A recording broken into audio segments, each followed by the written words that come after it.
Hello everyone, তোমরা কেমন আছো? আশা করি তোমরা খুব খুব ভালো আছো। আমি কিন্তু তোমাদের সামনে আবার একটা নতুন মিনি ব্লগ নিয়ে চলে আসলাম। এটা কিন্তু ছিল 13ই ফেব্রুয়ারি, আর 13ই ফেব্রুয়ারি কিন্তু ছিল রূপাদির বিয়ে। রূপাদির বিয়ের ভিডিও যেগুলো ছিল সেগুলি ব্যস্ততার কারণে আমি পোস্ট করতে পারছিলাম না, সো আজকে এডিট করলাম, তারপর পোস্ট করলাম। রূপাদির বিয়ের ভেন্যুটা কিন্তু ছিল কল্যাণী আইটিআই মোড়ে, আইটিআই গ্রাউন্ডে। আর ভেন্যুটা কিন্তু খুবই ভালো সাজানো হয়েছিল, খুবই ওয়েল ডেকোরেশন ছিল, রয়্যালি।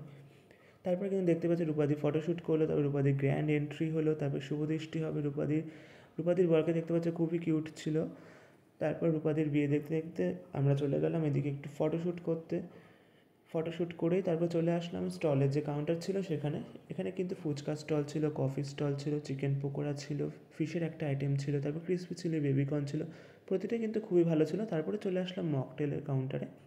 আমি কিন্তু একটা স্ট্রবেরি ফ্লেভার মকটেল নিয়ে নিয়েছিলাম, আর মকটেলটাও খুব ভালো ছিল। তারপর এখানে আবার আমরা একটু ফটোশ্যুট করে নিলাম। তারপর কিন্তু আমরা মেন কোর্সের দিকে যাব। তোমরা এখানে মেনু কার্ডটা পজ করে দেখে নিতে পারো। প্রথমে কিন্তু দিয়ে দিয়েছিলো fish butter fry, salad, sauce. খুব ভালো ছিল ফিশ বাটার ফ্রাইটা। তারপরে ছিল বেবি নান, ডাল মাখানি, ভাত, ডাল, কাতলা কালিয়া আর মাটন কষা, খুবই ভালো ছিল। তারপরে ছিল চাটনি, পাঁপড়, রসগোল্লা, সন্দেশ, আইসক্রিম ছিল, ওটা আমি পজ করেছি। এখানে কিন্তু রূপাদির বিয়ে হচ্ছে, 7 পাক হয়ে গেল, সিঁদুরদান হয়ে গেল। আর ভিডিওটা যদি তোমাদের ভালো লাগে অবশ্যই একটা লাইক করো। বাই।